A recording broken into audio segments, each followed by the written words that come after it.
పౌరుషంగా మాట్లాడకూడదు అనుకున్నారు, కానీ ఇంత ఆవేదన మన కార్యకర్తలు ఉంటే వాడిని జనసేన ఆఫీస్కి పిలిచి కండు వేస్తుంటే మాకు కూడా రక్త సలసల మరుగుతుంది.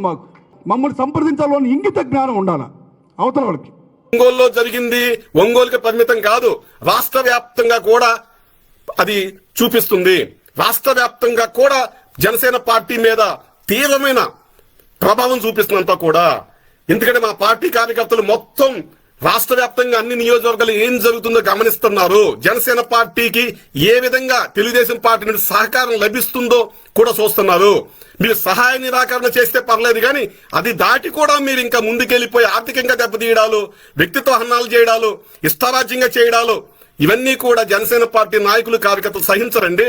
ఒంగోలులో జరిగింది మీకు కుప్పంలో కూడా ఎఫెక్ట్ అవుతుంది, మంగళగిరిలో ఎఫెక్ట్ అవుతుంది, మేము అనుకుంటున్నాం విజయవాడలో ఈస్ట్ లో ఎఫెక్ట్ అవుతుంది, అలాగే రాజమండ్రి సిటీలో ఎఫెక్ట్ అవుతుంది, మీరు అనుకుంటున్న వైజాగ్ సిటీలో ఎఫెక్ట్ అవుతుంది.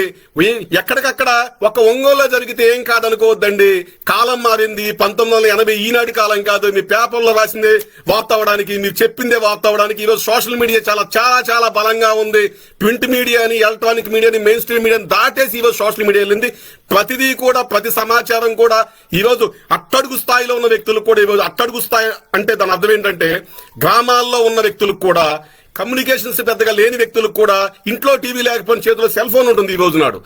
ఎక్కడన్నా దూరంగా ఉన్న రిమోట్ విలేజ్ల్లో కూడా, ఇది కేబుల్ కనెక్షన్ లో లేని చోట కూడా ఈ రోజు సెల్ ఫోన్ ఉందన్నమాట. అలా అట్టడుగు స్థాయికి కూడా ఈ రోజు నాడు కమ్యూనికేషన్ అనేది ఈ రోజు వెళ్ళిపోతుందండి సోషల్ మీడియా వల్ల.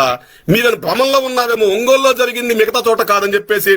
ఒంగోలులో ఏం జరిగిందో మిగతా చోట కూడా దానికి సంబంధించింది చాలా చాలా ఇది ఉంటుంది తెలుగుదేశం పార్టీ మీద. 2029 ఎన్నికల్లో ప్రతిదీ కూడా స్పష్టంగా మీకు కనపడుతుంది. తెలుగుదేశం నాయకులు మబ్బుల్లో భ్రమంలో ఉన్నారేమో, జనసేన పార్టీ మీద మేము లేకుండా చేసేస్తున్నాము, ఆ పార్టీలో బలమైన నాయకుల మీద మేము కుట్రలు చేసేస్తున్నాము, ఆ పార్టీని తొక్కేస్తున్నాము, కార్యకర్తల మీద కేసులు పెడుతున్నాము, నాయకుల మీద కేసులు పెడుతున్నాము, బెదిరించేస్తున్నాము, వాళ్ళకి న్యాయబద్ధంగా ఇవ్వాల్సిన 30% ఓటాని, ఇది మనకి ప్రభుత్వంలో ఓటాని, స్థానిక సంస్థల్లో నామినేషన్ పదవుల్ని ఇవ్వకుండా తొక్కేస్తున్నామని చెప్పేసి మీరు ఆనందపడుతున్నారేమో. అలాగే రాష్ట్ర స్థాయిలో చంద్రబాబు నాయుడు గారు, లోకేష్ గారు కూడా జనసేన పార్టీకి ఏమి ఇవ్వకుండా ఒక 5-10% పదవులు ఇచ్చి వాళ్ళు కూడా ఆనందపడుతున్నారేమో, ఓ మేము బాగా చేసామని చెప్పేసి. కానీ పొత్తుంటే కనుక 2029 ఎన్నికల్లో చూస్తారు, ఖచ్చితంగా చూస్తారు, ఏం జరుగుతుందో చూస్తారు. తెలుగుదేశం పార్టీ 70 సీట్ల లోపే పడిపోవడం కూడా మీరు చూస్తారని గుర్తుపెట్టుకోండి. గతంలో కూడా నేను ఇదే చెప్పాను. వైసీపీ పార్టీ వాళ్ళు దాడులు, అధ్వానమైన రోడ్లు ఇవన్నీ సరి చేసుకోకపోతే వాళ్ళ 151లో ఒక అంకె ఎగిరిపోద్దన్నానండి, మధ్యలో 5 ఎగిరిపోయింది.